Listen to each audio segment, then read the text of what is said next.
So first of all, I just want to make sure that everyone is here for the class and not for the funeral, because there's a funeral going on next door. This is the first time we've ever had two things, like we do not have two things going on at once, but that's just the way it worked out today. So just make sure that everyone's in the right place and say welcome. And so I guess my first question would be, have any of you been here before? Have you been to a funeral here? Okay, but have you been on this side? Did you know that this side existed? I do. I had to use the washroom once. Okay. Thank God for that. I was here for a funeral and I was pulled there twice. Okay. I was never here. Okay. So welcome. So my name is Irina Borditsky. I'm the executive director here at Chesed Shel Emes, and executive director meaning that we have an office of one, and I'm the one person. So that we'll talk about what we do here a little bit. So our name, Chesed Shel Emet, we are founded in 1930, and our incorporation is with the old-fashioned pronunciation, like my Zeta would have said it, like Chesed Shel Emes, but Chesed Shel Emet, which means true loving kindness.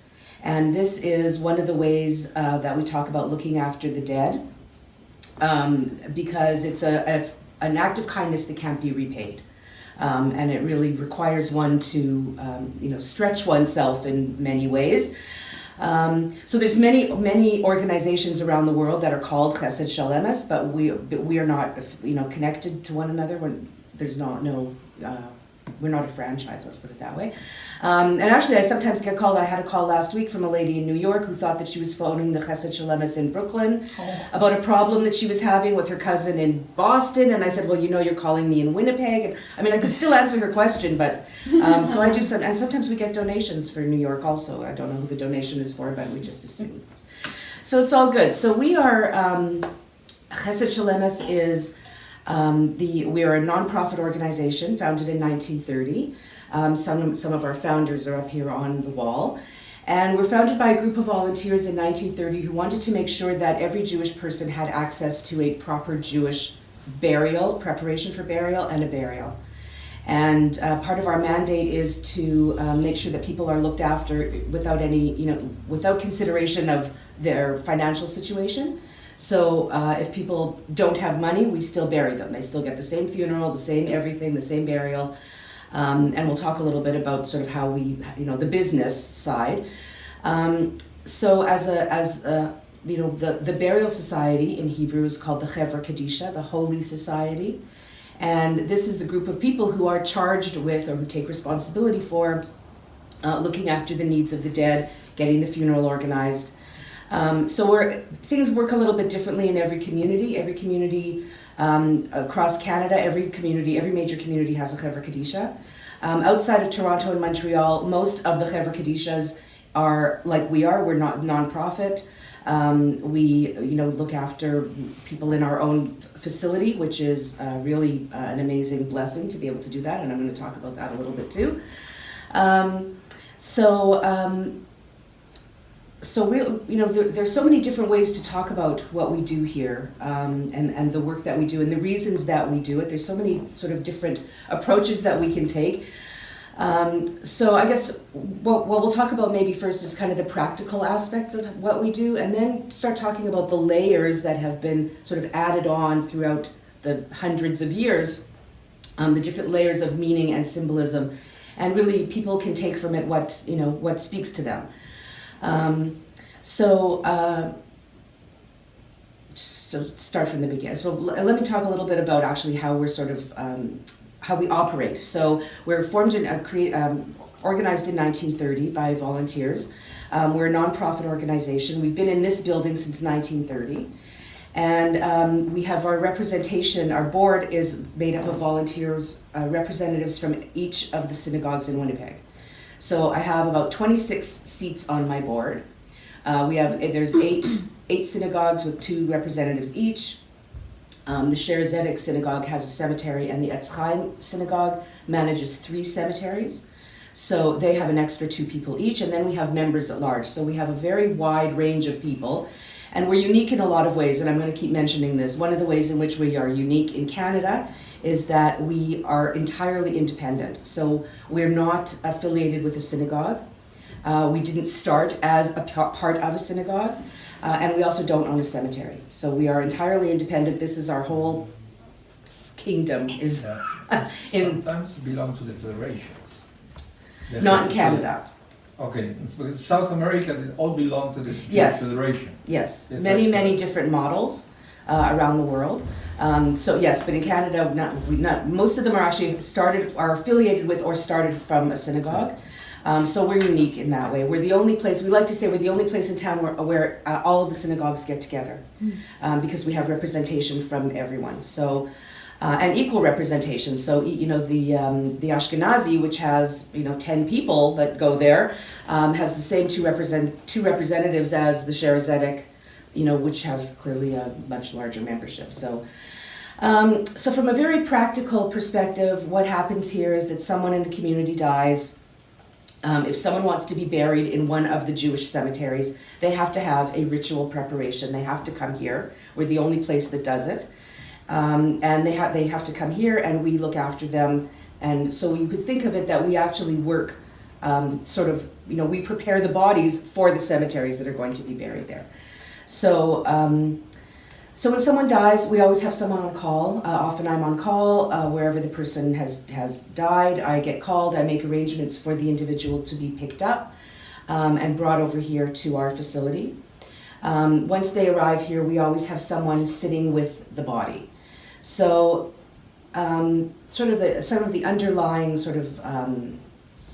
the foundations on which we build our work is that we are holy in life and we're holy in death because our bodies were the vessel of our divine spark, and through our bodies we were able to do our mitzvot and bring kindness and bring goodness down into the world, and so that even in death our bodies are considered to be holy and need to be treated with respect. The same way when we have a Torah scroll that can't be used anymore, or we have a Siddur or a Chumash that can't be used anymore, we bury it in the ground. We don't throw it in the garbage. We show it respect. We have a service. We bury it in the ground. So the same with our bodies, that we show respect and we show kindness. So one of the ways in which we do that, in the belief that the soul remains near the body until the body is buried, so we always have someone sitting with the body so that it shows respect and compassion for the soul, which is in transition, which may be confused, which may be, and of course, no one's ever come back to tell us this. So I'm giving you the extremely condensed version of, thousands of books. But in the belief that the soul is still with us. In the old country, the shomer, which is from we sit shmirah, or the person that does it is called a shomer, like a watcher. So it's like sitting vigil. Or a sort of a keeper, a guard. And in the old country, there was a concern about the physical safety of the remains because they were grave robbers, or the Jewish bodies were kept with the non-Jewish bodies. So in order to keep everybody, safe, they had to have people watching. But in our time, it's much more on a spiritual level. So once someone arrives here in our care, we have a number of shomrim. They are paid staff.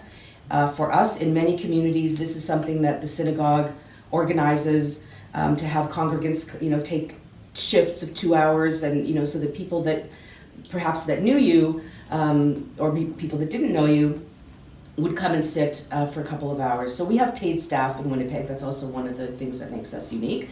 That we have paid shomrim. So once I know that someone is on the way, I arrange to have them picked up. I start calling the shomrim to make sure that someone's going to be here. And we have someone here around the clock with them until the funeral. And typically the shomer reads from the book of Psalms, reads from Tehillim, and there's lots, a lot of things written about why, one of the things about the Psalms is that in its entirety, it encompasses every human emotion. From the highs to the lows, and everything in between. And it's thought to, if the soul is facing sort of a rocky path on its journey, it's thought that the words of the Psalms smooth the path for them. It offers comfort to the soul. So it's traditional for the shomer, the one who is sitting, to read from the book of Psalms. And so we have someone here around the clock with them until the day of the funeral, usually. So, in talking about please throw questions out, like just interrupt and throw questions out, because I could go on for days. One question. Yes. There's one word you mentioned before. But Yes. I don't know if everybody knows it. It's Chevra Kadisha. Yes, Chevra Kadisha. What does it mean, Chevra Kadisha? Holy Society. Holy Okay, Society this is charged the with the holy work of caring for the deceased. And in different communities, the Chevra Kadisha does different things. So here, our Chevra Kadisha, all we do is our little piece of preparing the deceased. That's what we do. So basically, Chesed Shelemet is the name, but Yes. Chesed Shelemet is a Chevra The Chevra Kadisha, yes. We are the house of the Chevra Kadisha, yes. Yeah. Yes. And then we also have the chapel next door where we have funerals. So in different, yeah, go I have a ahead. question actually. What happens when somebody passes away on Shabbat? So depending on where they are, if they are somewhere that has refrigeration, we do not pick them up. If they are somewhere with no refrigeration, like at a nursing home or at home, then we do pick them up. So if it's at the hospital, it's okay, they can take care of it until after. If it's at the hospital, the person would stay. If the family is not wanting to leave them, then they would be sitting there all day with them, pretty much. So we were founded on Orthodox principles, and our Constitution, which was written in Yiddish in 1930, it's been translated many times, and of course it always takes on the flavor of whoever is translating it. So we're always trying to think, well, what were they thinking about? What was their intention in 1930? And of course we're facing things in the world that they couldn't have possibly envisioned in 1930. So when we have conflicting values, right, like how do we choose? I often say, I think that the work of the Chevra Kadisha really embodies the best of what Judaism has to offer, because it's based on kindness, the values that we try to live with, equality, realism, kindness, compassion.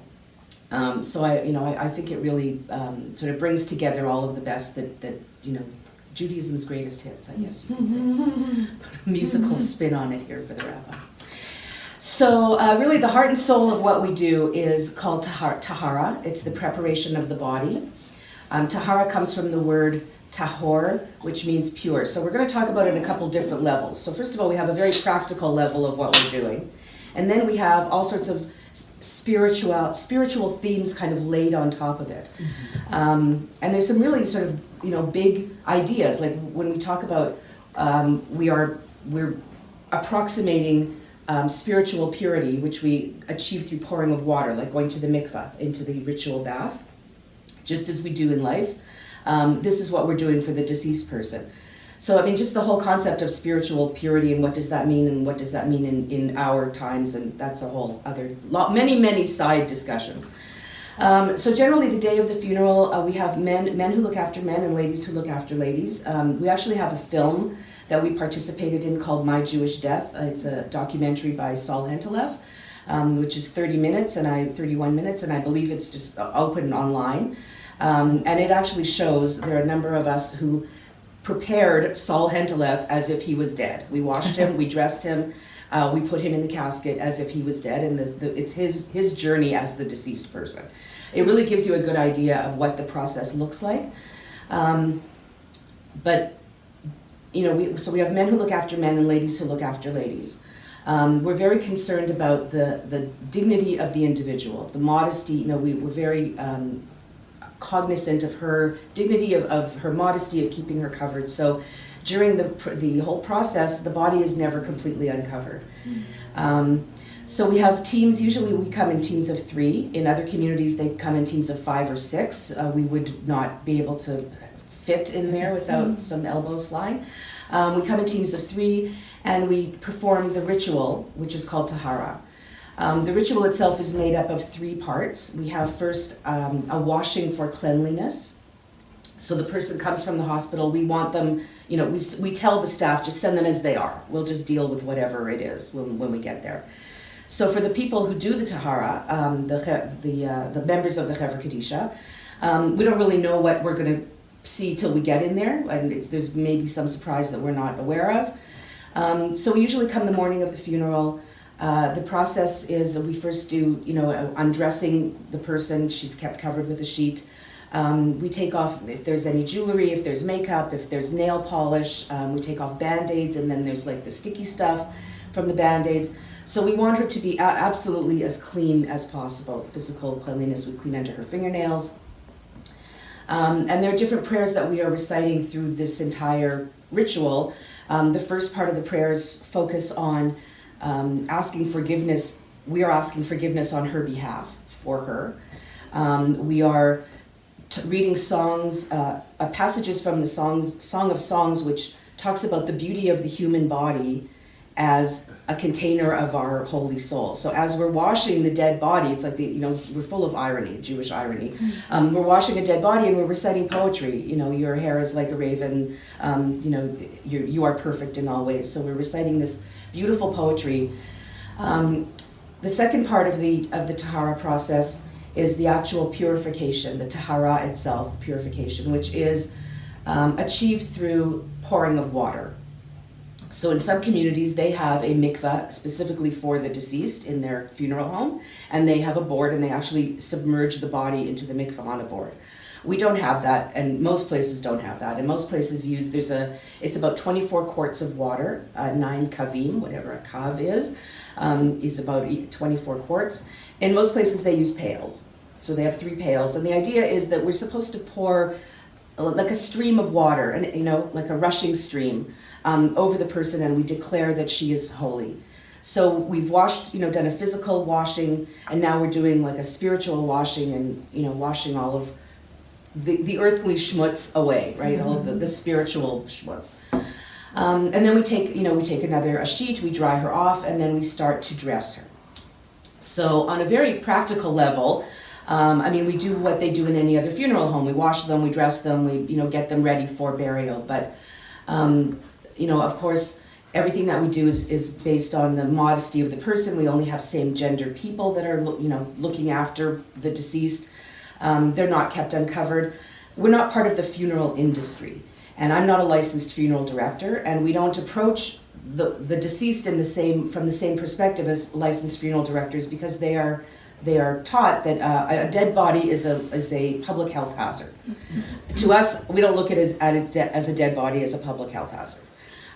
So we don't do any disinfecting or any of those kinds of things, which are standard protocol at the funeral home. And we're just ordinary people. So none of us that are doing the tahara, we are volunteers, and just ordinary people. None of us have any, it's on-the-job training, very much one person to the next. So when we get to the dressing of the person, we have a very specific outfit, and of course I said everyone goes the same. If you have questions, just throw them out.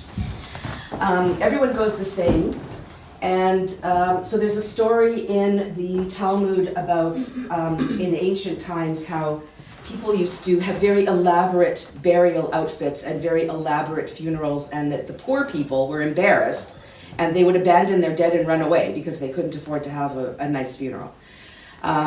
So there was one of the head, like the Supreme Court justice, like the head of the Supreme Court, Rabbi Gamliel, he decided that everyone should go in a plain shroud, everyone should go in a plain box, everyone should have their face covered, you can't tell who was rich and who was poor, everyone goes the same.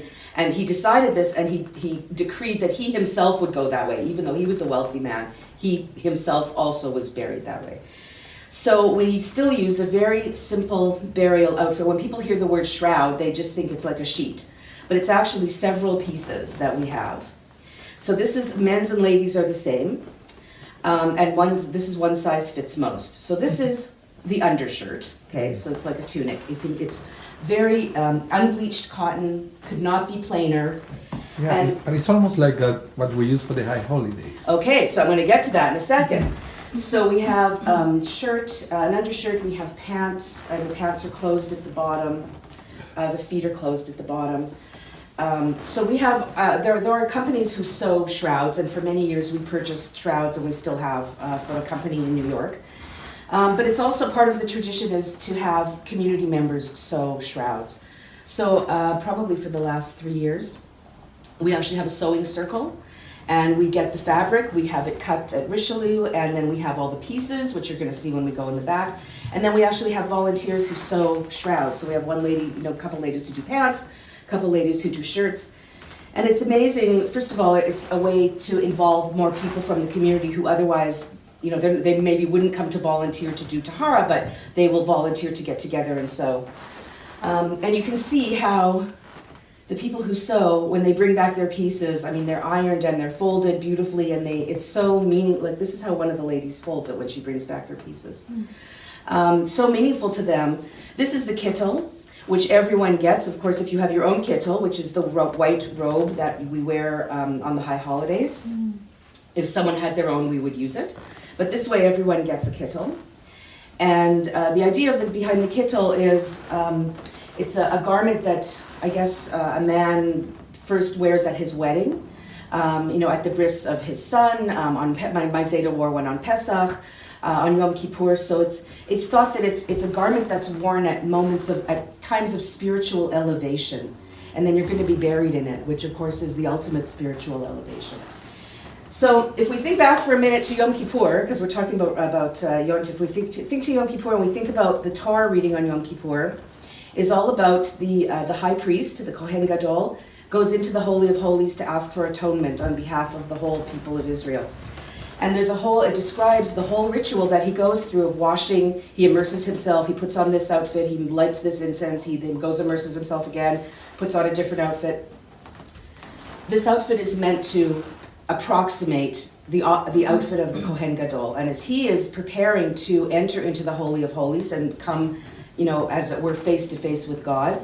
So, in death, each one of us is like the Kohen Gadol, and we are preparing to meet our face-to-face maker. And we are helping, we are the helpers of the soul by washing it and dressing it in these holy garments. So there's a lot of, when I said there's a practical, and then there's all these layers of meaning, and yes? I was just going to ask, what if the person has a talit that they want to be buried? So we're going to talk about that. Okay. So yes, we do put the talit, and I'm going to show you that when we go into we're going to go into the back. So the ladies have a hat. The ladies and the men both have a hat that they wear. The face is also always kept covered. When we're doing the washing and the dressing also, we always have the face covered, because it's not thought, we don't have viewing at a funeral. It's not an equal relationship, and it's not thought to be respectful for us to be looking at them the only one who looks at us without being seen is God. So, when we're doing the preparation, we just uncover her face to wash, as we need to, and then the face is covered, she's kept covered. So we're very concerned with her sense of dignity. So the shroud is put on in a very specific way, and there's different prayers that we recite, and I'm going to show you in a minute. Then we pick her up and we put her into the casket. There's some closing prayers that we do. One of the things that I always find amazing is that we, on the way out, after we're done and we put the lid on, is that one of the prayers that we recite is the Birkat Kohanim, the priestly blessing, which I always find amazing. If you think about it, that we're blessing a soul into the future tense. What does that say about what we believe, about where is the soul going?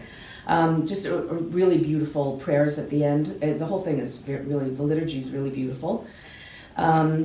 And the last thing that we do when we go take her out into the chapel, and we're going to walk out there and I'll show you, is that we ask forgiveness from her. If there was something that we did in the course of preparing her that was embarrassing, or that if we omitted something or if we did something wrong, that we ask forgiveness from her. That's the last thing that we do. And then the ladies, we leave her in the chapel and we come back out, we wash our hands and Interesting. Go back. In Argentina, I used to work 2 years as a full-time clergy at the cemetery to do funerals. It was kind of crazy.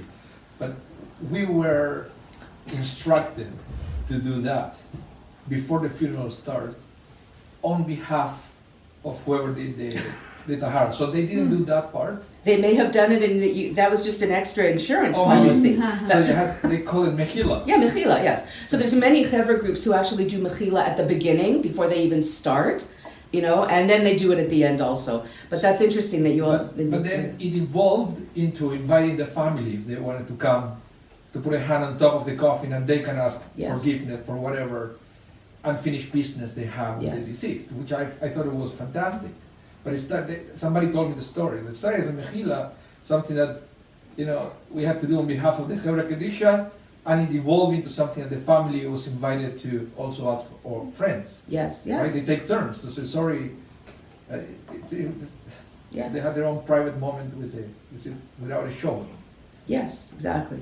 And that's one of the advantages of having people come to be a shomer, to come and sit for a couple of hours, is that it gives friends or family just a little. You don't have to see the person. You can sit where you can see where they are. You don't have to actually, you're not like sitting there face to face with them. But it just gives you some time, if there's unfinished business or just some, quiet contemplation. I'm always in favor of quiet contemplation.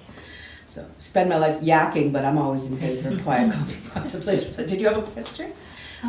Yeah, just to the preparation, there's a space of time between when the person dies and when the funeral is. Right. So does the preparation take place as soon as possible after they die, or No, as shortly as possible before that? Right. We try to do it as close to the funeral as possible, because we want everything to stay perfectly clean. We don't want anything of the shrouds to get dirty. So we try to do it as close to the funeral. But again, in different communities, they do different things. So in our community, really, this is what we focus on, is on the Shmira and the Tahara, what goes on in this 4 walls. In other communities, the Chevra Kadisha may go to the hospital. They may be involved in visiting the sick. They may go to the hospital. We don't do our own pickups from what we know of the deceased person. They may do their own pickups. They may go and set up the Shiva house for the family. They may be involved in a whole number of other, end-of-life activities. So there's lots of different ways in which the work of the Chevra Kadisha is, manifested out there in the world, but all with the same guiding principles, which is kavod lamet, respect for the dead, and nichum avelim, comfort for the mourners. That's the foundation of what we do. So. Question. More of the logistic, because you said most of the people here are not trained, like they are volunteers and learning on the job. What if the body is less than perfect condition, like there's a car accident, or in Israel you have many times where it's a bomb and it's like you don't really have a body. Well, thankfully that doesn't happen here very often. No, I wouldn't. A car accident could be. Yes, the things can be messy. Yes. So I don't. When I say we're not, like, we don't have any special training, not to say that we're bumbling around. We always have, we have more experienced people, and we have some ladies and some men who have been here for more than 20 years. So we always have the more experienced with the new person. So a new person would never be left alone. So in terms of what's, again, our guiding principle is to not cause any harm. So if something is looking like a mess and we can't pour water on it, the whole point is to be able to pour water, right? We don't want to wash blood away. So if something is a bloody mess and we don't want to wash that blood away, we'll either wrap it or we'll cover it somehow, we'll wash around it. So our like motto, we do the best we can. That's our motto. And sometimes it's not possible to do a tahara for someone. If we receive someone, for example, if someone has died and has at home or something and hasn't been found for several weeks, and we receive someone from the medical examiner's office and in a bag, and they say don't open the bag, we're not heroes. We're not having a viewing. We're not embalming anybody. We don't need to. So we don't open it. So in a case like that, we would put the whole thing, including the bag, even though we don't want to bury any plastic ordinarily, but we put the whole thing, including the bag, into the casket. And then we actually would lay the shrouds on top as if we were dressing her. We recite the prayers, we tie all the ties as if we were actually doing it, and we wrap everything up. So we approximate the tahara. But over the years, because we've had, especially on the ladies' side, we have a couple of nurses that has really helped all of us, sort of be able to do more. And thankfully, most of the people that we have, we had our year that just ended, we had 135 cases, which is, I've been here 23 years, that is the fewest that we've ever had since I've been here. When I started, we were closer to about 200, 210. But then this past 5 weeks, since the beginning of December, we had 25 funerals in 5 weeks. So it's like, who knows what's the, that just to give you kind of an idea of how many, how much activity we have going on here. And also, Hevra Kadishas, they talk to each other, because I remember cases where somebody dies somewhere else, and the preparation of the body is done in the other city. So they send the body already Yeah. wrapped in the shrouds and everything. Yeah, it just depends how, it can go any way, but yes, if someone dies somewhere else and they are coming back here to be buried, then like I'm the contact person, there's a lot of logistics, all of the paperwork, or sending someone to be buried somewhere else is also complicated and much more so since 9/11 actually, like just the security and everything that's required. So yes, so Chevra Kadishas really didn't communicate very much with each. I mean, if you had needed to send someone somewhere, then yes, we did. But over the last 20 years or so, we've, I'm part of I would call it sort of a network of Chevra Kadishas. So it's not a formal association of any kind, but it's sort of a network, an umbrella. We have like about 10,000 people on our email list of Chevra Kadishas all around the world. And we do online courses. We have an online Chevra Kadisha University. We have a conference every year. So, I mean, there's a whole lifetime of Chevra Kadisha learning that people are not aware of. It's just endlessly layered and nuanced. So, so that's kind of like the nuts and bolts of what we do. And what we're going to do is actually take a walk into the back. We're going to take a look at a casket and see what the casket looks like. And you'll see, I have a demonstration model. So don't be alarmed when you see her in the casket. She's not real. Okay. She's a blow-up doll. She's not real. Okay. And we're going to go into the Tahara room so you can sort of see what the space is like. I just want to take a look out. Do you have any questions while I'm chattering away? Yes. Ask your question. She should go first. I have a question. Yes. You said that the ritual starts usually closer to the funeral. Yes. What do you do with the body in between? She's in the fridge. Wrapped. I mean, everyone is wrapped in the fridge, and the shomer is here, and we just wait. The shomer is always present. Yes. Even if the person is in the fridge. Yes. Okay. And why do we use a casket here? Is it Canadian law? It is not law in Manitoba to use a casket, and the Muslim community actually does not bury with caskets in Winnipeg. I don't think we don't have to have a casket, but I don't think that our community is ready for burial in the bare ground. I don't think we're psychologically prepared for that. Okay. So, Yes. but in Israel, where they don't use caskets, and I mean our mitzvah is to be buried in the holy ground, and we actually have little packages, which I'm going to show you, little packages of Israeli earth. And part of the ritual is that everyone gets this little sprinkle of Israeli earth on their eyelids. Again, there's all this symbolism of closing their eyes to this world and focusing on the journey ahead. So everyone goes with a little bit of Israeli earth, but it's not Canadian law to have a casket. I just want to make sure that this funeral has left before we go into the fridge. This is not the fridge. It's an old building. Yes, I'm going to talk about that for a minute. So this is our storage room. What it is, a kosher casket we want everything to return to the earth. It's thought that the return of our remains to the earth help to atone for our earthly sins. So we don't want to do anything to delay a return to the earth.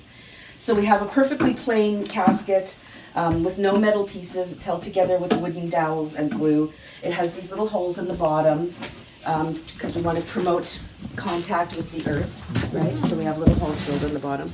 Rope handles. So it could not be plainer. This costs $617. That's what we pay for it. That's what we charge for it. If you went across the street to Wojcik's or Kropo or wherever, it's well over $1,000. This is probably what they would call a cremation container or a welfare box. Actually, the blue fuzzy. So for many years we had what we called the blue fuzzy casket. So that was actually made of particle board, and then the fabric was glued onto it. And it really was not when there was a huge difference in price between that and a real wood box, because part of our mandate is to keep the price as low as possible. We always went with the less expensive box. When the price came to be about even, and this is preferable. I mean, it's a solid. It's only wood. There's no glue. It's particle board. It disintegrates more easily. it's a more authentic, we're always trying to go for the most authentic kind of thing. So that's why we moved to the wooden box, so. And you can see, I'm just trying to get so these are actually the dowels that hold the lid on, so if you've ever been a pallbearer and you're wondering, what's holding this lid down? That's Well, it. 'cause the blue ones, I remember I was part of a funeral and the lid moved a little bit. Well, the blue ones actually Yeah. didn't even have those. The blue ones, it had like a little lip and it just sat right on the edge. Yeah. So yeah, the top is not nailed down. The older style caskets. Okay. Yeah. So you can see that she is dressed. She's actually missing her outer shirt, but she's been lying around for a while.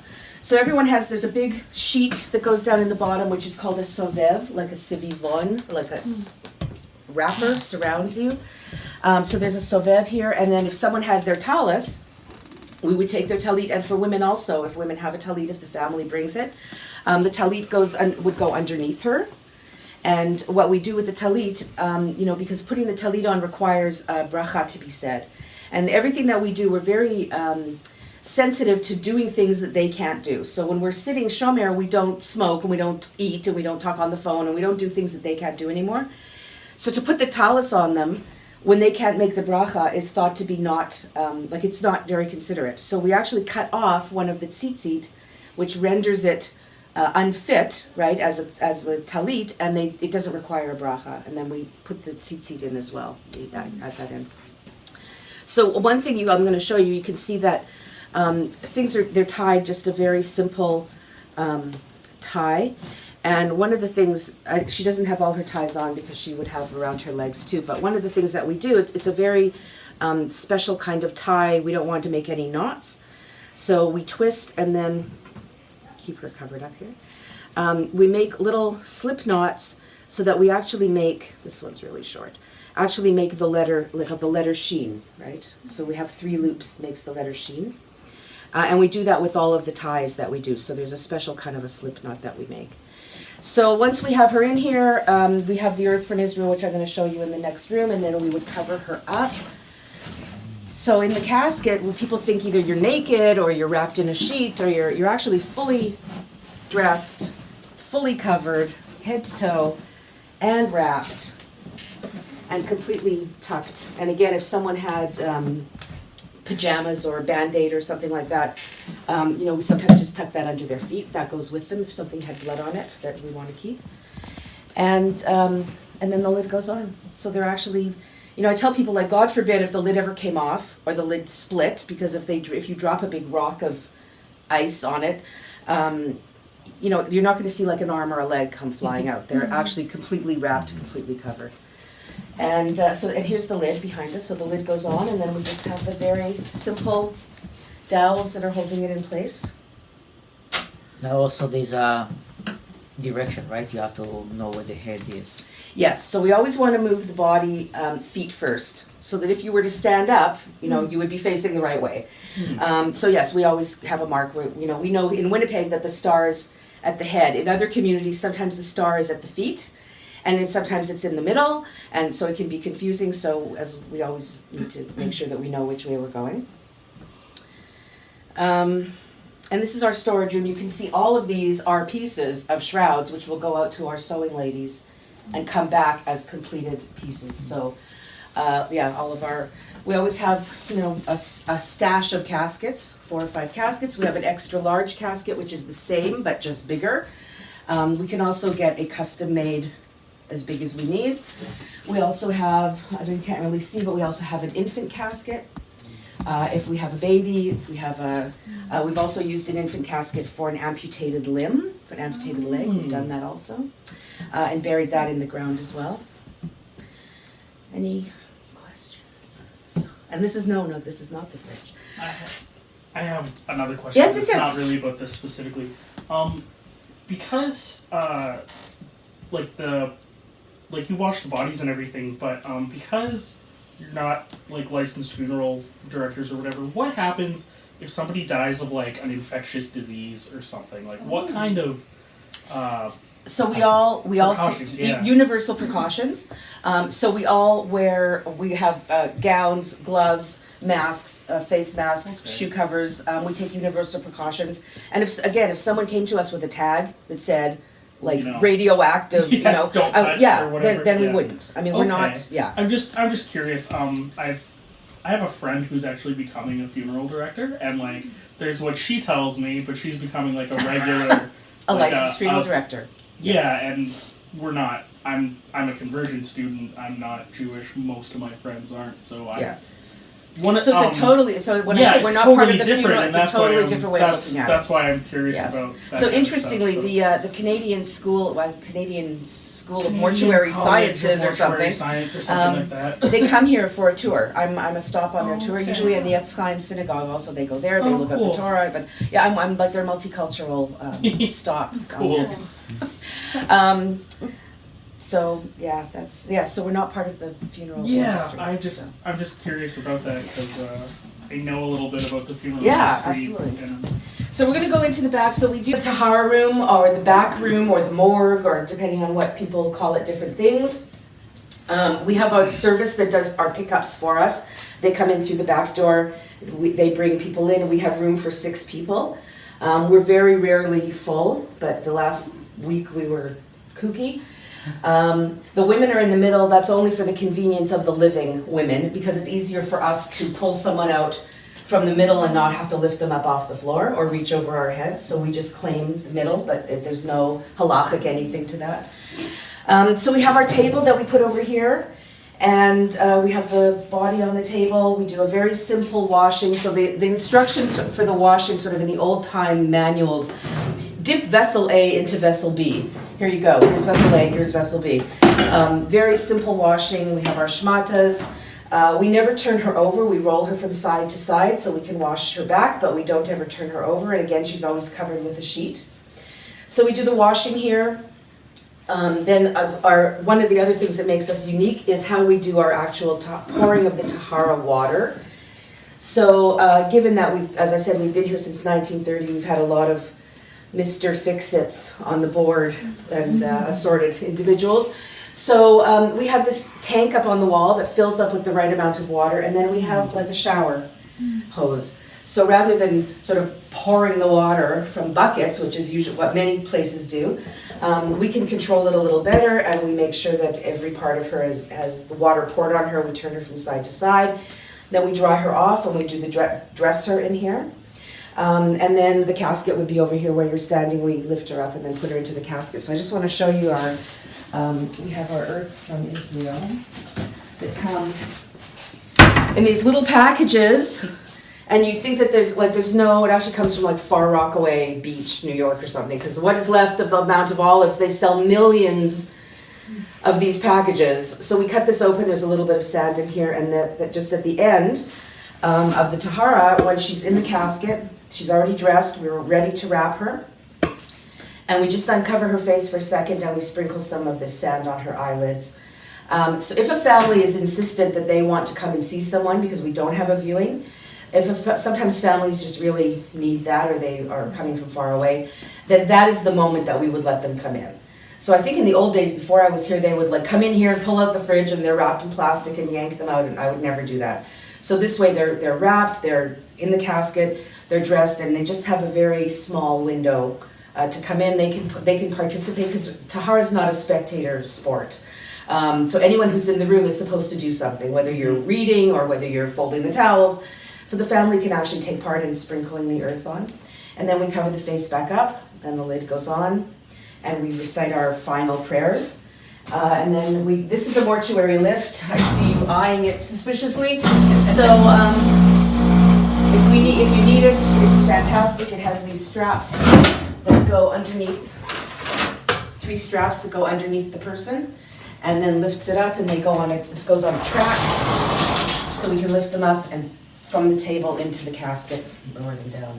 When you need it, you need it. Yeah. So I said we're gonna invent our own bracha for the lift. So, so when you walk by, I'm short, but do not garrote yourself on this when you walk by. Okay, that's what I'm telling you. So let's go into the chapel. Once we're done, we wrap everything up, and then we go out into the chapel. So let's go out into the chapel for the hearse. And again, once we bring her out there, wheel her out here, the ladies come out and we just have a moment and we ask for forgiveness. Make sure that everything is, the wheels are straight, make sure everything is okay. So we do have some funerals here. So this building was built in 1947. If you remember, the house was built in 1930. And they figured out that if there's more than one funeral, that was like the funeral home and the Tahara space, that was everything. If there was more than one funeral, they had people standing outside. So if you remember, this, you know, we're right near Selkirk Avenue, this was the center of the Jewish community in those days. And the Simkin Center, what we call the Simkin Center now, used to be called the Sharon Home, is just down the back lane. So the shortest ride from the old folks' home to the funeral home down the back lane. So this was the center of the Jewish community, and they did a fundraiser and raised enough funds to build this building in 1947. And when it was built, it was very much like a community center. They used to have services here. You can see that the ladies sat up in the balcony. So it was an Orthodox organization. They did have services here. They had the Rosh Hashanah services. And it is downstairs in this building, there is a social hall and a kitchen, and so they used to have teas and dances and Hanukkah parties and all kinds of fundraising events. So it was like the campus of its time, right? It was really a community center. And at that time, quite an accomplishment to be able to raise that much money. I mean, no one would ever build a building like this now. Oh, but now you made lots of upgrades to the system since you were here. Yes. To the sound and your streaming services. Yes. But we're still restricted that we're, still, when it's freezing cold, it's still an old building that's freezing cold. So yeah, but it is what it is. So, so if you come on out to the front, you can see out in the front of the chapel. So one thing I'll mention on the way by is that we had a donation from the Diamond family, and they said, do what you want with it, but make it something useful. So we actually commissioned an art piece, and we sell plaques. So it's like a legacy flame, we call it. And we sell plaques, so it's a little bit of a fundraiser. And actually, so there was someone here for a funeral last week, and he came over to me and he said, some of the people on that are still alive. And I said, yeah, it's a living legacy. Some are dead, but some of those people are still alive. He was very taken aback. Anyway, so this has been a little fundraiser for us in our... Oh, I like this box, if you can explain what it says. So this is a little tzedakah box, and it says, tzedakah tetzil mimavet, charity will save you from death. So this is to encourage people, I guess, to give. At the cemetery, you can see how old this is. We have quite a few relics. There's a very interesting teaching about tzedakah, about charity and chesed. That tzedakah, charity you give to the living, but chesed you give to the living and the poor. A charity you give with money, but chesed you give with your being. And there's a very interesting teaching about that. So yes, we have the tzedakah box here. It's probably had the same dime in there since 1947. So if you come on out to the front, and those of you who have been to a funeral here, you may have noticed, but you can see the kind donators to the new building. So if you thought that plaques and what do they call them? Donor walls are a new thing, they're not. So there's a real historical component to the building. Here we have people who, in memory of those who fell in various wars. And here we have many of them donators to the building fund, like the ladies' Chevra Kadisha. So the ladies' auxiliary from back then was very involved. So there's a real sort of historical aspect to this part of the building. So you may hear coming up in the spring that we're going to be taking on a large capital campaign fundraiser. And that fundraiser is to replace the house. So everything in the chapel would stay. We're not touching anything in the chapel, but everything in the house you can see when you walked around that we are squished. I mean, we're all on one level without a lot of good heat, and you can see, we've pretty much stretched the building as far as we can stretch it. So we are working now on a capital campaign to demolish and rebuild the house. And then that would be built, our Tahara room, for example, would be built specifically as a Tahara room, not as someone's kitchen that we renovated into a Tahara room 15 times. So that's and the last time we went on a fundraiser was in 1945. So we're not very experienced at the fundraising. Anyway, so if you hear, Chesed Shel Emes is doing a fundraiser for something, that's what it's for. That's what we're going to be doing. Questions? There's an old rumor / old wives' tale Yes. that the Chesed is here because of the Sharon. That could be. Oh, don't know the history. Okay. No. I mean, I know that where the Chevra Kadisha was before 1930. They've been in that building since 1930. Right. That building was built in 1905, so it was someone's house for 25 years before we moved in. So we've been in there since 1930. I don't know how long this Sharon home was there for. And before we had our own facility, the Chevra Kadisha would go to people's homes and they would do the Tahara. Like that's where the whole expression of laying someone out, because they would lay them down on the floor. They would actually do the washing and the dressing at home, and the funeral procession would start from the house.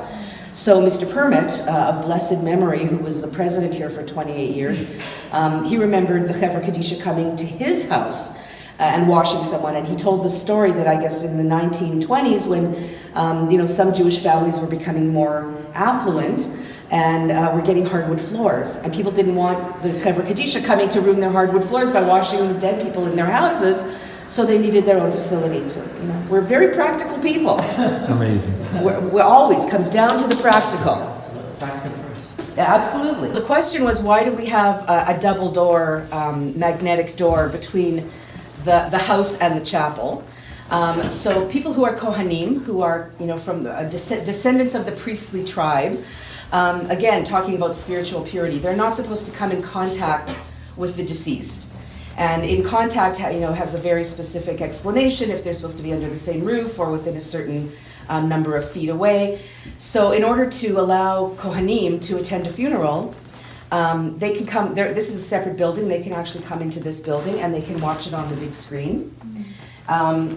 So if someone is in the chapel and they want to go to the bathroom, they would just open the door, meanwhile the Kohanim are sitting right here. So we put in a double door as assurance, see an extra insurance policy, for the Kohanim who are sitting on this side to keep their ritual impurity over there on the other side. Yeah.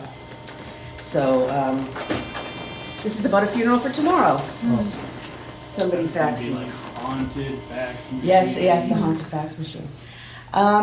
So that's a really sort of general idea of what we do, and so one of the things that we talk about is the Chevra. The Chevra is it's about community, and death in Jewish tradition is a communal event because we are responsible for one another. And I have a little quote up on my wall that was given to me as a gift that someone came into the town and saw that there was a dead person and saw that people were still working and said, "What's the matter with you heathens? Why are people working when there's a dead person?" And they said, "We have a Chevra Kadisha in town. We have a group that looks after the needs of the dead so that everybody else can still go to work." And when we talk about the whole, the rest of the process, the mourning, the Shiva, the Shloshim, all of those things take place in community, and the mourners are supported by community. So the Chevra really is, it's made up of community, and it also builds community because we learn that we can rely on one another. And, what an amazing safety net to know that your loved one is going to be looked after by someone, who's not not that there's anything wrong with licensed funeral directors, but someone who's coming to it from a different perspective, right? One of several reasons I actually started looking into converting was I really, really liked the idea of being buried without any embalming or anything, like the Jewish burial. We're the original green burial. We are the original. Green burial is very, a huge thing now. We have no chemicals, unbleached cotton fabric, a plain wooden box. Yes, we still have cemeteries that are mowed, and people want to be buried out in the forest and with a rock and just have like a GPS address. That's the real green burial, but we are the original green burial. And people, one of the programs that we have run is a death cafe. where people get together and talk about all things end of life, and people don't realize that you don't have to be. Just touch about the Judaism and cremation and what's the, because I know It's a whole Limud session. It's evolving. I know it's evolving. It's not black and white answer. Well, okay, so cremation, well, I guess depending on who you ask, it is a black and white answer. So cremation is not permitted, okay, because one of the foundations of Jewish belief is that our bodies will be, that there will be some sort of resurrection, that when the Messiah comes, there will be a physical resurrection. So by destroying our body, we are negating our belief in one of the basic foundations, and so that's one thing. It shows ultimate disrespect for the body that has been, the vessel of our divine spark. It's really not a huge issue in Winnipeg. We don't have a large number of people that want to be cremated, although Jewish people choose all different kinds of things. If someone is going to be cremated, they don't come here. We do not do a ritual preparation if someone's going to be cremated, because it's really outside of normative, traditional Jewish practice, let's put it that way. So one of the things that people say that's sort of a fine distinction is that, there's a lot of cremation in the US, particularly on the West Coast, and that Reform allows cremation. The Reform movement allows their clergy to officiate at a memorial service. They do not condone cremation. So but people say Reform allows cremation. They still will push for a traditional in-ground burial. We came from the earth, and to the earth we return, right? That's the basis of the whole thing.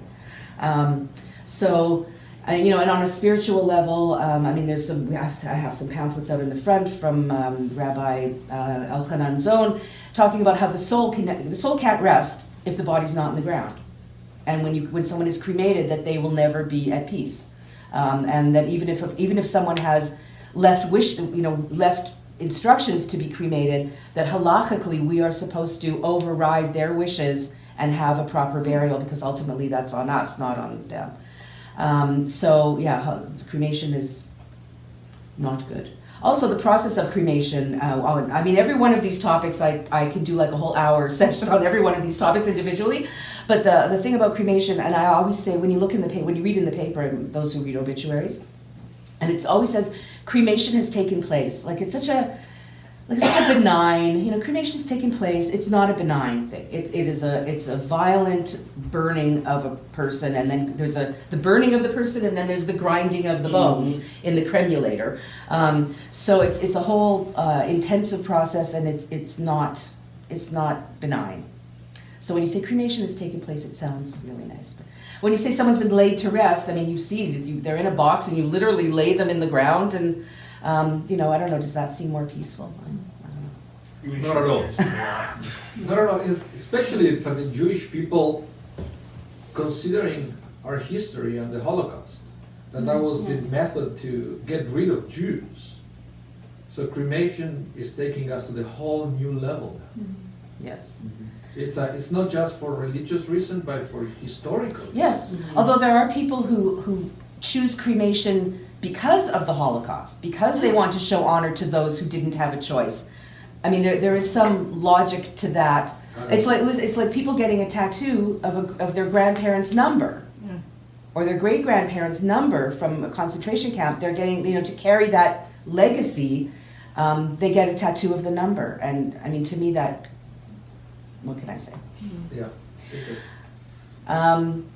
So that's kind of an overview of what we do. We sometimes, as I said, have babies. People have maybe a stillborn, or they have a late-term miscarriage. We bury, in that case, that little being would come here. Usually I would just look after that myself, just put it into a little tiny box. If someone comes that is not circumcised, they are circumcised, because Avraham Avinu is standing at the gate and checking to make sure that before you get into heaven, everybody is circumcised. So if a baby or an adult, we've had some people from the Russian community who were not circumcised. So if an adult needs to be circumcised, we do that here too. No added cost to that. But it's something that is done when it's discovered here, or the family has to request that? No, if we discover it, we will do it. And sometimes the family will let us know in advance. Like there was a Russian fellow and the wife phoned and said, he's not circumcised because we need to, good to know that in advance so we can prepare. That's, again, not something that we're trained in. But we do have, we've called Matthew Lazar, who I have known since kindergarten. So he's a friend and he'll come here and he will do that. The two of us have done circumcisions together. So it's a very sad little thing to do. But Yeah. Did you have a question? I was just gonna ask who would do the circumcision? Yeah. Volunteers. Like Well, scissors. there are more people being trained as we speak. Yes, I'm sure. I'm sure. In Winnipeg. It was a time there was just Dr. Lazar. Yes. But now he's training 2-3 more doctors, so hopefully there is a legacy. Oh, good. That's Yeah. good. Okay. So I brought the candles out. I see you're pointing at the candles. I brought the candles out. I don't know if you're familiar. So on the anniversary of the person's death, the Hebrew anniversary, which we call in Yiddish Yortzeit, which is like year's time. So it's traditional that we light a 24-hour. This is a 24-hour candle. And of course, the day starts at night, so we light it in the evening. And it's traditional that we, go to synagogue, that we recite the Kaddish, the mourner's prayer. We give charity in their name. We study in their name. So some of you may have seen it can either come in a little tin candle or also in a little glass candle. And then this is the 7-day candle. So after the funeral service is over, the family goes back to their home. And there's the Shiva candle, or the 7-day candle that's lit, that's supposed to stay lit for the entire period of the 7 days at home. It used to be glass, and now they come in plastic, and people are very, very suspicious of lighting a candle in a plastic container. But And it lasts 7 days? it usually lasts 7 days, yes. And a lot of people don't sit Shiva for the whole full 7 days, so I don't know if they blow it out or if they let it stay for the full 7 days, I'm not sure. But I wasn't sure if you were familiar with that, so. Do you have any black ribbons here to show? Yes, I do have black ribbons to show. 1 second. I'm going to grab some. I think do you have it here? Yeah. No, these are cheaper.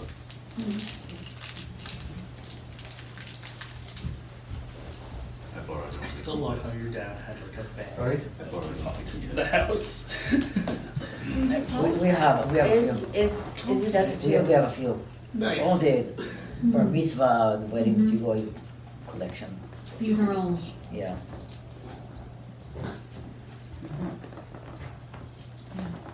I think we have like 10 or something. The fancy black ribbons now come individually wrapped. Wow, okay, which they didn't used to. So before the funeral service, so there's the immediate, those for whom we are obligated to mourn, the immediate family, which is parent, spouse, sibling, and child. 7 relations for which we are obligated to mourn. So those people undergo, there's a ritual called Kriya, which means tearing, where, in the Bible they always talk about rending their clothes as a sign of mourning. We're full of like these sort of visceral experiences. We tear our clothes, represents, there's been a tear in our universe, and even if we were to sew that up, it would never be the same. And there's a whole discussion about poor people who only have, what if you only have one shirt? And your mother dies and you have to rip your shirt. Are you allowed to rip it on the seam? Are you allowed to sew it back up? Because you have to go to work and you have only one shirt to wear. So even if you sew it up, it's never the same. So in the Orthodox world, people actually will tear their clothing, either their jacket or their shirt. And then in the conservative world, they invented the black ribbon, which goes on with a little pin. And then we say the bracha and tear the little ribbon. And the bracha that we recite a blessing. Blessed is the true judge, because there's just things that we can't understand. And, it's the whole mourning process, we start out by saying, blessed is the true judge. And I guess the idea is that, that feels like, how could you possibly say that when you're, when you've lost someone and you're heartbroken, and people, that's the tradition to say that, but that doesn't mean that people are actually believing that or feeling that at that moment. But over the course of the year, if it's for a parent and you're saying Kaddish for 11 months, over the course of the year that the healing process takes place, and that eventually we will be at a place where we can say, blessed is the true judge. There are some things that we can't understand. And so kind of look at it as a goal, not necessarily where we're starting from, but kind of look at it as a goal. So that's kind of where the black ribbon came from. And someone asked me about the safe. So this safe came from, you can see it has our name painted on it, and it's from the old building. Watch your face there, Lori. Okay, you can see, I don't know what they thought they were keeping in here in the old days that needed like Fort Knox. So what we have in here now is all of our books of the deceased, because we write everybody down in a book. Now it gets put onto our website, but we still have our hard copy. So yeah, this is what we keep in the safe. And when we moved it from one side of the room to the other side of the room, we needed a jack to. It was so- probably more like fireproof. Yes, A it's fire really protection fireproof. for the documents. Yes, It's something that if you lose the records, It's very heavy. it's a big extremely loss. extremely heavy. So this will stay in the new building. You know, now we're walking around saying, what's going to happen in the new building? In the new building, we'll have heat in all the You're rooms. just gonna build around this. Exactly. We think this building may have been built around this. I'm not sure. So that will somehow be coming to us. Maybe if I turn it sideways, that could be my new desk. I don't know. Wait, where is the new building going to be? The new building is we're going to demolish this Oh, okay. and build in the same place. Okay. So yes, we would be able to build around it. So logistically, when you demolish this building, where would like a Kohanim? Right, so we will operate, well, there will be some changes to how we operate while we're not here. You know, we will find Tahara space, Shomer space and Tahara space somewhere else. We've already been working on that, on different location, which would be just for us. So we're not gonna go across the street to Wojcik's. We will have our own dedicated space. For the Kohanim attending funerals, they may just have to watch them online for the amount of time that we're not here, because we're stand outside like they used to. And some of these old signs on the wall, like this one says Azharala Kohanim, so it's a warning to Kohanim that used to be hanging out on the outside of the building saying, there's dead bodies, don't come in.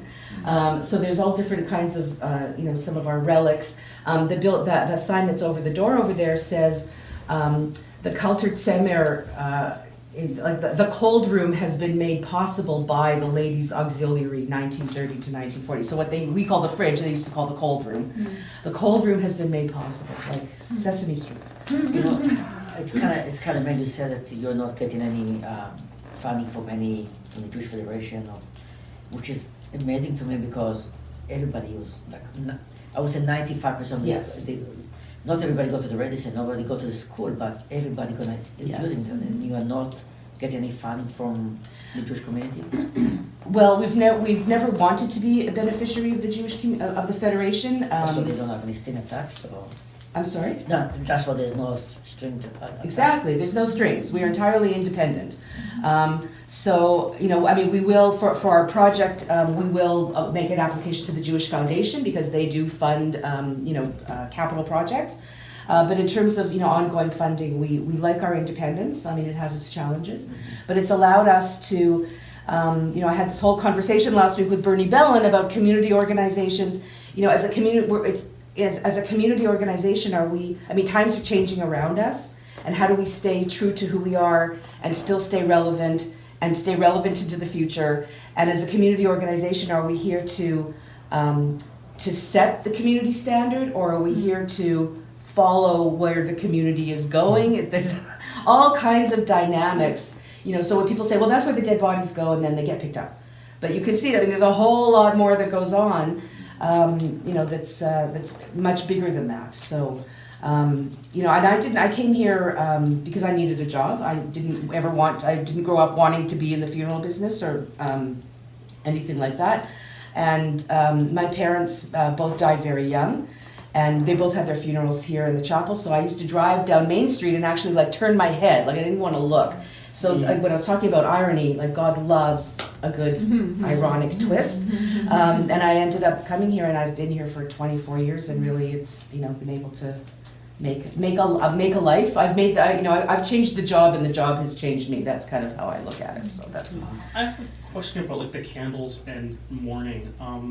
The people that you have to say Shiva for are your parents, your children, and your spouse, right? And siblings. And siblings. I don't have any siblings, so that's probably why. Okay.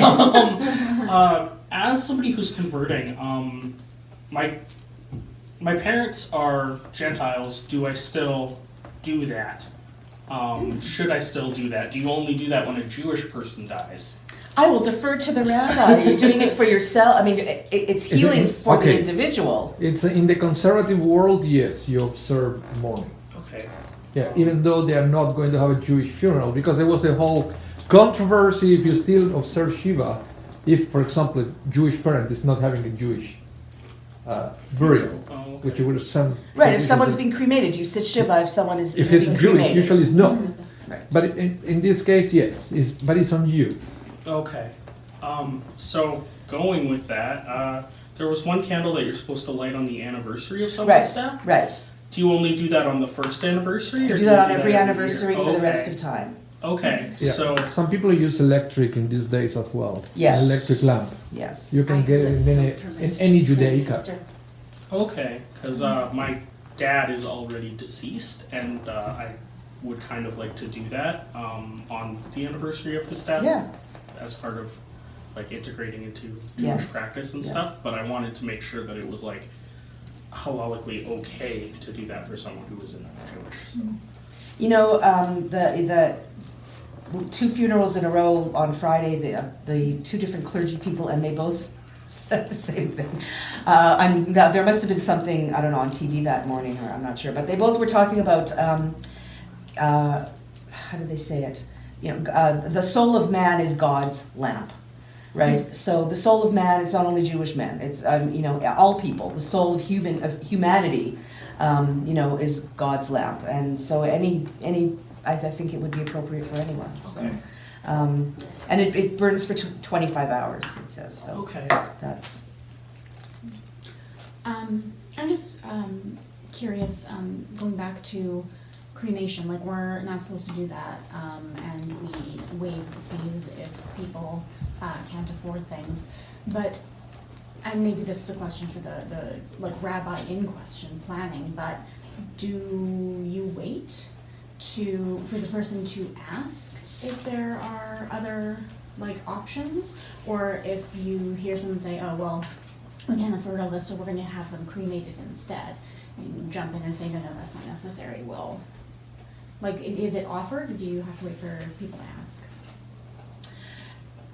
you know, it goes all ways. So I have had people phone and ask me, because I'm not affiliated with any synagogue, I sometimes get like I'm like the neutral territory, so I get lots of different questions. So yes, I mean, if someone may phone me and say, you know, my mother's died and I don't know what to do, and how much is it going to cost me, because they have no idea how much is it going to cost me. I can't afford that. You know, if we have a cremation, can my mother still come there? So in that instance, and I have said, I mean, we will give it to you for free, but don't cremate your mother, and we did that exactly.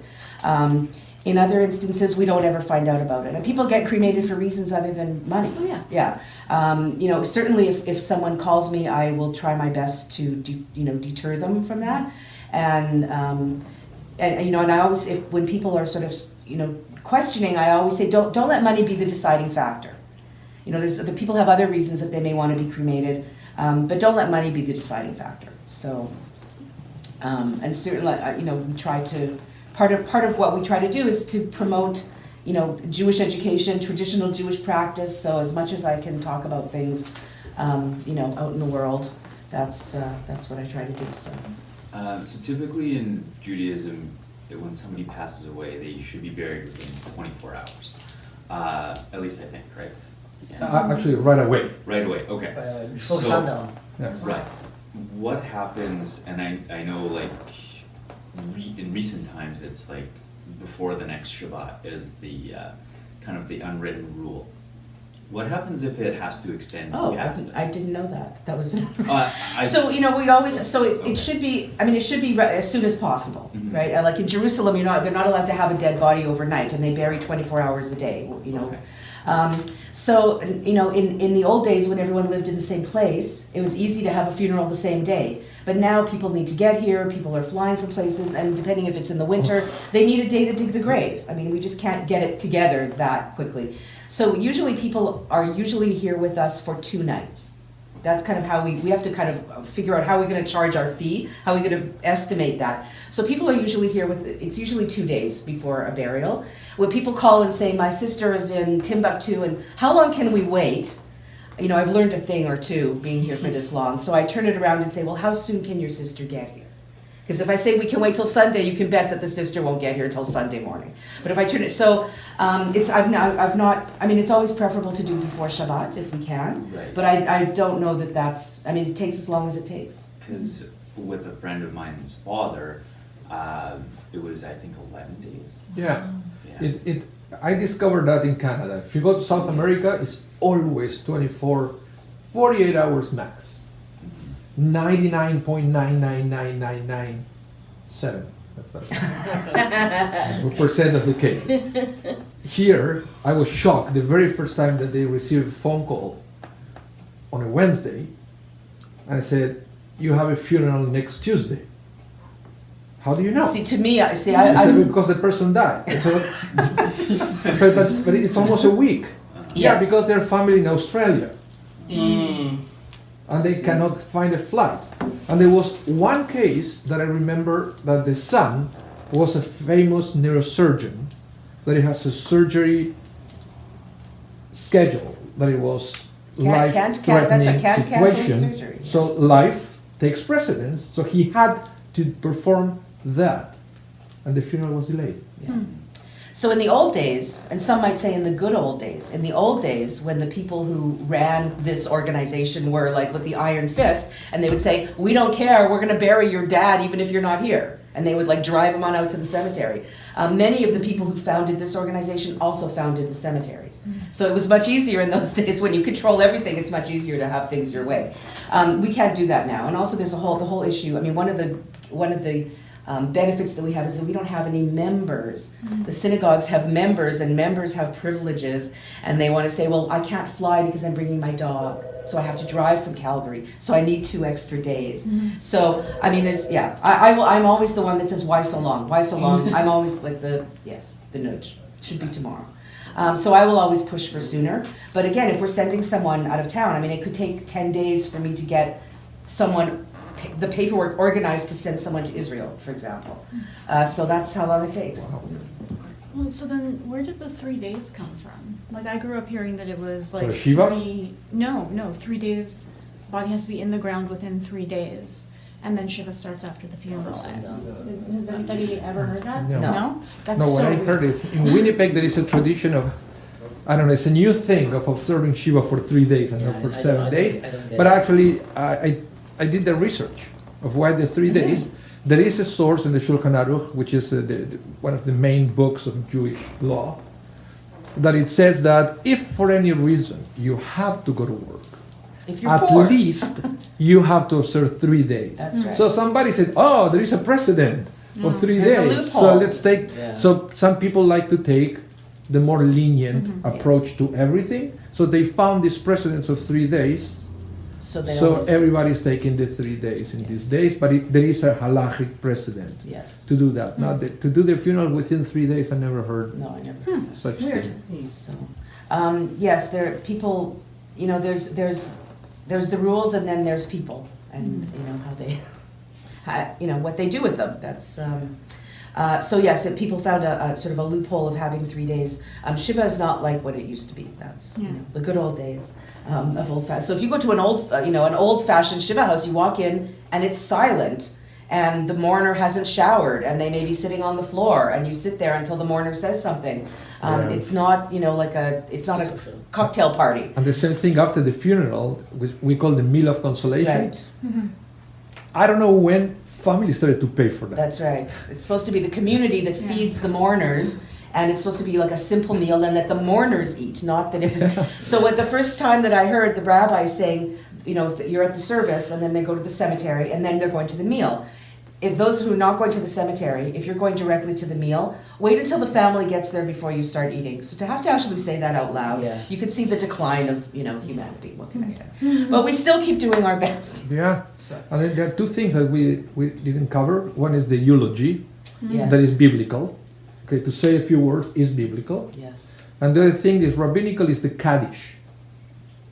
It's a special prayer that you say for the deceased for 11 months after, not a year. Right. The mourning for a father and mother is a year, but you say Kaddish for 11 months. Why is that? It's because they believe that the Kaddish is helping on the divine trial. So if you are going to recite Kaddish for 12 months, which is supposedly the length of the divine trial, it means that the person doesn't have any good deeds. That they need a full 12 months Yeah, of, so the of tradition help. is to say for 11 months, Yes. and the last month, their own deeds are going to speak for themselves. And is it just the Orthodox community that is not allowed to celebrate when it's their parent? They're not allowed to celebrate for the whole year? Okay, one of the things we saw in that show is that the father, he lost his father, so he could not be in any celebration for Yeah. the He whole couldn't year. go to a Hanukkah party. So when there was a Hanukkah party at home, he had to be excluded from the house for that period of time. That's correct. For the whole year. But that's for mother and father only. You're not allowed to go to any celebration involving music. Music, Music right. and radio. Actually, and then there was another, a more lenient approach that the places involving live music for 1 year. So, for example, we have the same rule. Everybody, not just somebody who lost a relative. Everybody has the same rule during fast days in Judaism, when we have to fast, or the 3 weeks in between the fast of the 17th of Tammuz and the 9th of Av, which is 17th of Tammuz is the siege of Jerusalem, 9th of Av is the destruction of the temple. So 3 weeks. During those days, actually, if you like Jewish music and if you play these religious online radio stations, during those days, they play only a cappella music. Because we are not allowed to listen to instrumental music. Interesting. We were supposed to get married on this. Yeah. Yes, We had to move it. but it's interesting. So that's because it's a semi-mourning period. So that's why it's the same thing that the mourners will have to do. So some people would say that yes, the mourners can listen to some a cappella music. Some other will make it a little bit more lenient to say you can listen to instrumental music if it's recorded but not live. You can listen to music, but only if you don't like it. Don't get any enjoyment out of it. That's why mourners come Music it to. is. That's why mourners come to synagogue for a year. So this is a lovely little book that you can take with you, and Oh, wonderful. it just gives like a really nice little overview. It has some prayers in the back, and just kind of a summary of what we talked about today and some of the Jewish traditions. And you can see we have a million books, and we have a website, and I have resources for till the end of time. And so if anybody has any questions or anything else, you can always call me. And as I said, you know more than 99.7% I think of the this- Jewish I community. think the school, don't they have a program where they come here? The grade 11s from Gray Academy I think, come. yeah, I think Gil said he came here. Yes, yeah. They didn't come for a couple of years, but they did come this year. So the grade 11 class comes as part of their Jewish life cycle course. And we have a little spiel and a tour, and then I go with them to Kropo, and we look at, talk about what they do there and how do they accommodate a wide range of people with a wide range of faiths and no faith. How do they craft a service, those kinds of things, and then look at the caskets. What do the caskets cost? What are the costs of the funeral? What is cremation? How much does that cost? And then we look at the urns and all of the various merchandise that they sell. So we get a little, the kids get a contrast of the difference. So we still do that, yes. So I think it's valuable. Well, absolutely. I mean, I think everybody should do that. I think everybody should do that. Actually, my question is more so directed. Oh, at go my right mom, ahead. I think. So I was at a funeral in Toronto, a Jewish funeral, but not Orthodox. So Jewish funerals, you're supposed to put the first layer of the dirt back on the casket.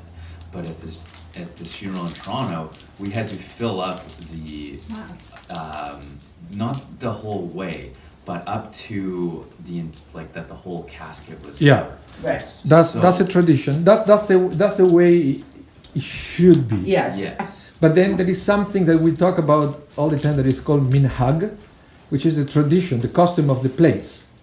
Minhag hamakom, the tradition of the place. I used to do this in South America. You have to at least cover the coffin, then you can say the Kaddish at the cemetery. Okay. Once I came here, I went to Shari Zedek Cemetery. And the tradition is you say Kaddish before you put the earth. And then they just put a little bit of earth, and then the machine comes and covers Yeah. Again, it depends. It depends if it's winter or summer. It depends who But the it's a- rabbi is. It but depends it's who a- the family is. But I that's think the that- Shari Zedek. If you go to the Tzchaim one, the Rosh Pinah, Bnei Abraham, actually the grave digger, whoever is working there, usually reminds whoever clergy comes that their tradition is to cover it. It happened to me once. I went there, and the first thing he said, remember that we stopped 7 times here, because in the procession from the hearse to the ground, to the grave, you have to stop 7 times. That's the very traditional way of doing it, but it's not the tradition of Sheri Zedek So Cemetery. you stop and pray, is that No, what you mean? it is a psalm that you read, one chapter of the book of Psalms. I You can't just remember if it's the stop. 40, chapter 49. I can't remember which one it is. That you stop 7 times. So it shows your hesitancy. You're not running to dump them in the grave. You know, it shows your hesitancy to get to the grave. But I was told when I came to Sheri Zedek, we don't do that. Yes. So It's not the different tradition. customs from one. You know, and even I mean, in our own organization, there's differences between how the men and the women do tahara. Like there's yes, it could be. I've been at funerals where the family wanted to fill the whole grave by hand, and people have stood there for 45 minutes actually Yeah. filling the entire grave. That's the Orthodox way, and they will say that you have to keep adding earth until it has the shape of a kever. How do you translate that? The grave. Of a grave. You have to have mound on top. Right, mounded up. So you have to keep putting earth. That's the Orthodox way, and nobody is allowed to recite Kaddish until that moment. But they were saying in Toronto for the Orthodox services like that, typically the whole community would help because Yeah. Okay. That's not typically done. Yeah, but it's all part of Kavod Hamet, the honoring the dead. Right. So it's like, why would you let a machine doing it? Right, it's our obligation to accompany and bury the dead. I mean, that's our mitzvah, our obligation to do that. Not the grave digger, it's, you know, not the non-Jewish grave digger, it's our obligation to do that for ourselves. So that's where that came from. And that's where also you don't pass the Yeah, shovel from hand to hand, Yeah. because it's the most rational interpretation that I heard is because it's a personal obligation. Mhm. So if I'm passing it to you, somehow I'm helping you to fulfill the mitzvah, right? Mhm. You have to do it. So I Right. put it in the ground and you have to go and take it. Right, the whole thing. Mhm. So I hope this has given you kind of an overview, and so when we've hired some professional fundraisers to work with us. As I said, we don't know what we're doing since 1947. And he was, you know, they were going out and trying to get sort of a steering committee for us of community people. So one of the people that he approached said, you know, like it's all about death. And I said, no, it's not about death. It's all about life. Because it's all about how we treat each other. And it's about, you know, it's not, I don't look at it as depressing. I mean, we're treated with, you know, loving kindness, really, right to the very, very end. So I look at it as being all about life. So I don't know if he managed to convince that person, but, you know. So if you want to become a volunteer, what do you do? Just call me. So that's, yeah. So after conversion, we can help with this thing? Yes, yeah, absolutely. Yeah, just give me a call. And as I said, if you have any questions, we have a website. I've got millions and millions of pages of everything. So if there's any questions or any thoughts that come up, I hope this has been enlightening. Did the rabbi learn something new? Absolutely. Excellent. Yeah. So one of the things that we have done in preparation for, I mean, this whole fundraising thing has been, you know, years in the making. And one of the things that we've done in preparation is that we've invited every Jewish organization to come with their board or their staff or whoever they want to bring for exactly what we've done here, to come for a tour, to find out who we are, how do we work, where do we get paid, you know, what do we even do here. So we've invited every Jewish organization, and not many have taken us up on it. So, you It's know, mandatory. it should, No, but if you want to get buried, you have to come for the tour. No, actually, I would encourage you to have like not a vendor, but a table at the Ready Center. I think it's so important to educate people about it, because, yeah, everybody tries to avoid death talking about it, but it's part of life. Yes. And it's To certain You're bored? Yes, Yeah. yes. 3, Gotta you make pay the taxes. You have to make the dash. The dash, that's right, make the dash count, so. Nice. No, I know it's been many years since I couldn't remember what year it was that the last conversion class was here, was with Rabbi Pinsker. And I don't even know how long he's not been here, it's been a while. So anyway, I'm very happy that you came, so thank you. I'm always happy to talk, as you can see. This is, to spread the word. I think it's very So important. you're on call like 24/7. Yes, so I'm on call, and if I'm not on call, I have Sharon Allentuck, who some of you may know from the Share she's my backup lady. She takes the phone, she's also one of my board members, and so yeah, we always have somebody on call. And sometimes we get emergency calls for things that have nothing to do with us, because people know that we have a 24-hour staff person, and sometimes it really has nothing, it's not even an emergency. Like, where can I find one lady that called, who actually was here from the last conversion class, and I guess she was making a tallis, and she phoned me to ask me where could she find the gold thread or something. And I thought, this is not an emergency call to find It's out like where a you didn't find 911, people can call Yes. 911. Yeah, exactly. So that's Oh, boy. Jewish info. I hope that line. wasn't at 3 o'clock in the morning. No, but it was like on a Saturday night or something, and I thought, Wow. put a smile on your face. That's called chutzpah. There you go. That's called membership has its privileges. So there you go. Thank you, Rena, that was very nice. Good. If you've learned something good today, go out and tell somebody. And now you know when you drive by Main Street, you're like, what is that thing now? So you can go out and tell people. I hope that was useful. Was great. And you should Thank tell you. your leadership that they should come and spend a few minutes here with me. So that would be good. So thank you all for coming, and take some chocolates for the road, because if they stay here, then you know who eats them. Thank Actually, you, one Rena. of our volunteer ladies, her son loves Crispy Crunch, and whenever if I ever have candy, she always says, "I'm taking the